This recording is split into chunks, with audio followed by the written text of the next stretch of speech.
കുവൈത്തിൽ നിന്ന് അമേരിക്ക ഇറാന്റെ പാലങ്ങൾ തകർക്കാൻ വേണ്ടി മിസൈൽ ആക്രമണം നടത്തി. ഹൈമാസ് എന്നറിയപ്പെടുന്ന മിസൈലുകൾ ഉപയോഗിച്ചാണ് ഇറാന്റെ പാലങ്ങളെ ആക്രമിച്ചത്. ഇത് കുവൈത്തിൽ നിന്നാണ് എന്നതാണ് ഇറാൻ പറയുന്നത്. അതുകൊണ്ട് തന്നെ അതിശക്തമായ ഒരു തിരിച്ചടിയാണ് കുവൈത്തിനുണ്ടായിരിക്കുന്നത്. കുവൈത്ത് യുദ്ധത്തിൽ ഔദ്യോഗികമായി അമേരിക്കയോടൊപ്പം ചേർന്നു എന്നാണ് ഇറാൻ പറയുന്നത്. ഇന്ന് കുവൈത്ത് തന്നെ ഔദ്യോഗികമായി പറയുന്നത് Iran സ്ട്രക്ക് A power plant and water desalination facility in this morning.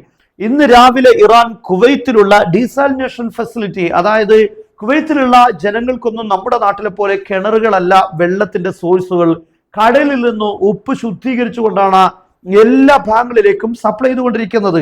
ഈ വെള്ളം ശുദ്ധീകരിക്കുന്ന പ്ലാന്റുകൾ ആക്രമിക്കപ്പെട്ട് കഴിഞ്ഞാൽ ആളുകൾക്ക് ശുദ്ധജലം ലഭിക്കാതെ വരും. ശുദ്ധജലം എന്നല്ല, ഒരു വെള്ളവും ലഭിക്കാതെ വരും. കാരണം അവർക്ക് ലഭിക്കുന്ന വെള്ളം ഈ ഒരു പമ്പ് ചെയ്യുന്ന വെള്ളങ്ങൾ തന്നെയാണ്. അതുകൊണ്ട് വലിയ ദുരന്തമായിരിക്കും ആളുകൾക്ക് ഇത് ഉണ്ടാക്കി വെക്കുക. എന്തായാലും ഇന്ന് അത്തരത്തിലുള്ള ഒരു ആക്രമണം ഉണ്ടായിട്ടുണ്ട്. മാത്രമല്ല ഈ പവർ പ്ലാന്റിന് നേരെയും കറണ്ട് ഉൽപ്പാദിപ്പിക്കുന്ന പ്ലാന്റിന് നേരെയും ആക്രമണം നടത്തിയിട്ടുണ്ട് എന്നാണ് പറയുന്നത്. ഒരു രാഷ്ട്രത്തിന്റെ ഏറ്റവും അടിസ്ഥാനപരമായ രണ്ട് സൗകര്യങ്ങളാണ് വെള്ളവും അതുപോലെ വൈദ്യുതിയും. ഈ രണ്ട് കേന്ദ്രങ്ങൾക്ക് നേരെയും ഇറാൻ ആക്രമണം നടത്തി എന്നാണ് പറയുന്നത്. The attack is believed to be a direct response to recent US strike on Iranian bridge. ഇറാന്റെ പാലങ്ങൾക്ക് നേരെ അമേരിക്ക നടത്തിയ ആക്രമണങ്ങൾ ഇത് കുവൈത്തിൽ നിന്നായതുകൊണ്ട് അതിനുള്ള ഡയറക്റ്റ് ആയിട്ടുള്ള ഒരു തിരിച്ചടിയാണ് ഇറാൻ നൽകിയിരിക്കുന്നത്.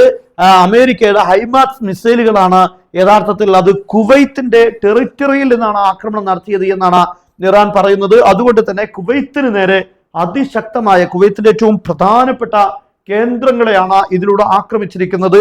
ഇറാനെ സംബന്ധിച്ചിടത്തോളം ഇറാൻ പറയുന്നത് പാലങ്ങൾ, അതുപോലെ ഹോസ്പിറ്റലുകൾ, ഇങ്ങനെയുള്ള വളരെ പ്രധാനപ്പെട്ട ഇറാന്റെ അടിസ്ഥാന സൗകര്യങ്ങൾ തകർക്കപ്പെടുമ്പോൾ അത് അമേരിക്കക്ക് സപ്പോർട്ട് ചെയ്യുന്ന രാഷ്ട്രങ്ങളിലും ഇതുപോലെ സമാനമായി തകർക്കപ്പെടുമെന്നാണ്. ഈ രീതിയിലുള്ള ഒരു ആക്രമണമാണ് ഇന്ന് രാവിലെ ആക്രമിച്ചിരിക്കുന്നത്. മാത്രമല്ല വ്യത്യസ്തമായ സ്ഥലങ്ങളിൽ വേറെയും ആക്രമണങ്ങൾ ഉണ്ടായിട്ടുണ്ട്.